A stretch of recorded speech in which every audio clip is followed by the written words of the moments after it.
అందరికీ నమస్కారం అండి. Dear parents and students, JoSAA కౌన్సిలింగ్కి సంబంధించి 4th రౌండ్ ఏదైతే నేను ఈరోజు ఉదయం చెప్పానో 4th రౌండ్ ఈరోజు 5 o'clock రిలీజ్ అవుతుందని 4th రౌండ్ అయితే రిలీజ్ అయిపోయిందండి. 4th రౌండ్కి సంబంధించి ఏపీలో ఉన్నటువంటి తాడేపల్లిగూడెం NITలో కంప్యూటర్ సైన్స్ అండ్ ఇంజనీరింగ్ ఈ 4th రౌండ్కి వచ్చేటప్పటికి హోమ్ స్టేట్ కోటాలో జనరల్ న్యూట్రల్ వాళ్ళకి ఏ ర్యాంక్ వరకు వచ్చి కట్ అయిపోయిందంటే 17,309 ర్యాంక్ వరకు వచ్చి జనరల్ న్యూట్రల్ వారికి కట్ అయిపోయింది. అదే ఫిమేల్ అభ్యర్థులకి ఎవరైతే సూపర్ న్యూమరీ పోస్టులు వేకెన్సీస్తో కలుపుకొని 19,173 ర్యాంక్ వరకు వచ్చి కట్ అయిపోయింది. అదే అదర్ స్టేట్ వాళ్ళకైతే ఓపెన్లో జనరల్ న్యూట్రల్లో 17,000కి, అదే మహిళలకైతే 28,000 అండి. చూడండి, మన ఏపీకి సంబంధించిన హోమ్ స్టేట్ కోటాలో మహిళలకి 19,000కి వరకు కట్ అయిపోయింది. అదే అదర్ స్టేట్ వాళ్ళకైతే 28,000. అంటే తాడేపల్లిగూడెంలో అదర్ స్టేట్ వాళ్ళు ఎవరు కూడా అంత కాంపిటేటివ్ అంత ఇంట్రెస్ట్ చూపించలేదని అర్థమవుతుంది. ఇంకా ఓబీసీ ఎన్సీఎల్కి చూసుకుంటే కంప్యూటర్ సైన్స్ అండ్ ఇంజనీరింగ్లో జనరల్ న్యూట్రల్లో 6,789 ర్యాంక్ వరకు వచ్చి కట్ అయిపోయింది. అదే ఫిమేల్ అభ్యర్థులకి హోమ్ స్టేట్ కోటాలో 7,736 ర్యాంక్ వరకు వచ్చి కట్ అయిపోయింది. అదే అదర్ స్టేట్ వాళ్ళకి మళ్ళీ ఇక్కడ చూడండి 10,251, 10,000 ర్యాంకు ఓబీసీ ఎన్సీఎల్ వాళ్ళ యొక్క రిజర్వేషన్లో 10,000 వస్తే అదర్ స్టేట్ వాళ్ళకి మన తాడేపల్లిగూడెంలో ఉన్నటువంటి NITలో కంప్యూటర్ సైన్స్ అండ్ ఇంజనీరింగ్ వచ్చిందండి.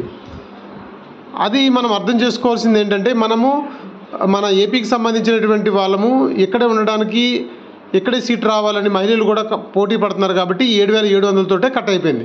అదే అదర్ స్టేట్ వాళ్ళు ఏపీలో ఉన్న NITని ప్రిఫర్ చేయట్లేదు కాబట్టి 10,000 దాకా వెళ్ళినా సరే వాళ్ళకైతే సీట్ రావడం జరిగింది. అంటే 10,251 ర్యాంక్ వచ్చి కట్ అయిపోయింది ఏపీలో ఉన్నటువంటి తాడేపల్లిలో ఉన్నటువంటి NITకి.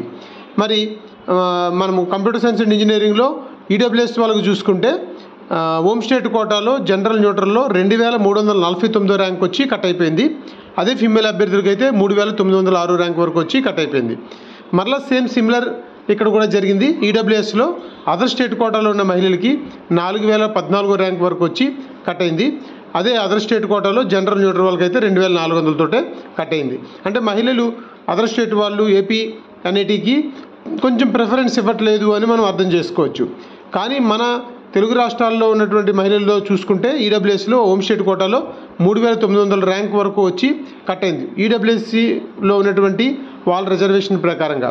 అంటే కంప్యూటర్ సైన్స్ అండ్ ఇంజనీరింగ్కి వాళ్ళ యొక్క కేటగిరీ ర్యాంకులో 3,900 ర్యాంక్ అంటే పర్వాలేదు. ఈ మాత్రం 3,900 ర్యాంక్ కూడా కంప్యూటర్ సైన్స్ అండ్ ఇంజనీరింగ్ చేయగలుగుతున్నాము అంటే ఇంత డిమాండ్ ఉన్నటువంటి బ్రాంచ్ చాలా హ్యాపీగా తీసుకోవచ్చండి. ఇంకా SC కేటగిరీకి సంబంధించి హోమ్ స్టేట్ కోటాలో జనరల్ న్యూట్రల్లో 3,397 ర్యాంక్ వరకు వచ్చి కట్ అయింది. అదే ఫిమేల్ అభ్యర్థులకి అయితే 3,188 ర్యాంక్ వరకు వచ్చి కట్ అయింది. అదే అదర్ స్టేట్ వాళ్ళకైతే 3,153, అలాగే ఫిమేల్ అభ్యర్థులకి అయితే 5,689. సేమ్ సిమిలర్ ఇక్కడ కూడా అదే జరుగుతుంది. అదర్ స్టేట్ కోటాలో ఉన్నటువంటి మహిళలు ఎవ్వరూ కూడా ఏపీ NITలో పెద్ద ప్రిఫరెన్స్ ఇవ్వలేదు కాబట్టి 5,689 ర్యాంక్ వరకు కూడా వాళ్ళకి సీట్ వచ్చేసింది SC కేటగిరీలో మహిళలకి. కంప్యూటర్ సైన్స్ అండ్ ఇంజనీరింగు అంత డిమాండ్ ఉన్నటువంటి బ్రాంచు, తర్వాత అందరూ కూడా దీని మీదే ఎక్కువ ఫోకస్ చేస్తారు. అయినా సరే ఫిమేల్ అభ్యర్థులకు వచ్చేటప్పటికి మాత్రం వాళ్ళకి మంచి ఆపర్చునిటీ. ఫిమేల్ అభ్యర్థులు ఎప్పుడూ కూడా జోసాలో అంటే మనము ఏదైతే మనము రేపొద్దున NITకి సంబంధించి కానీ IITకి సంబంధించి కానీ మహిళలు రావాలనుకుంటే మాత్రం మంచి వాళ్ళకి అవకాశాలు అయితే ఉన్నాయని మనం ఈ ర్యాంక్స్ని బట్టి మనం అర్థం చేసుకోవచ్చు. ఇంక ST కేటగిరీకి సంబంధించి కంప్యూటర్ సైన్స్ అండ్ ఇంజనీరింగ్లో జనరల్ న్యూట్రల్కి 1,500కి, అదే ఫిమేల్ అభ్యర్థులకి అయితే 1,545 ర్యాంక్ వరకు వచ్చి కట్ అయింది. అదే అదర్ స్టేట్ వాళ్ళకైతే జనరల్ న్యూట్రల్లో 1,200కి, అదే ఫిమేల్ అభ్యర్థులకి అయితే 1,400కి, 1,407 ర్యాంక్ వరకు వచ్చి కట్ అయింది. అంటే ఇక్కడ STలో అయితే మాత్రం అదర్ స్టేట్ వాళ్ళకి హోమ్ స్టేట్ వాళ్ళకి సిమిలర్గానే వచ్చి ఇక్కడ ర్యాంక్ కంప్యూటర్ సైన్స్ అండ్ ఇంజనీరింగ్లో కట్ అయిపోతుంది. అది 4th రౌండ్కి సంబంధించినటువంటి information computer science and engineering. మరి ఎవరైతే ఈ 4th రౌండ్ కోసం వెయిట్ చేస్తూ ఉన్నారో మీ అందరూ కూడా ఈ వీడియోని చూడండి. అలాగే మీ ఫ్రెండ్స్ ఎవరైనా 4th రౌండ్ కోసం ఎదురు చూస్తున్నారని మీకు అనిపిస్తే వాళ్ళందరికీ కూడా కంప్యూటర్ సైన్స్ అండ్ ఇంజనీరింగ్కి సంబంధించినటువంటి ర్యాంక్స్ ఎంతవరకు వచ్చి కట్ అయిందనేది ఇక్కడ చెప్పడం జరిగింది. నెక్స్ట్ వీడియోలో నేను ECE, మెకానికల్, EEE ఈ బ్రాంచ్లు కూడా 4th రౌండ్కి వచ్చేటప్పటికి ఎంత కట్ అయిందో చెప్తాను. కాబట్టి మీరందరూ కూడా ఈ వీడియోని లైక్ చేయండి, షేర్ చేయండి, సబ్స్క్రైబ్ చేయండి.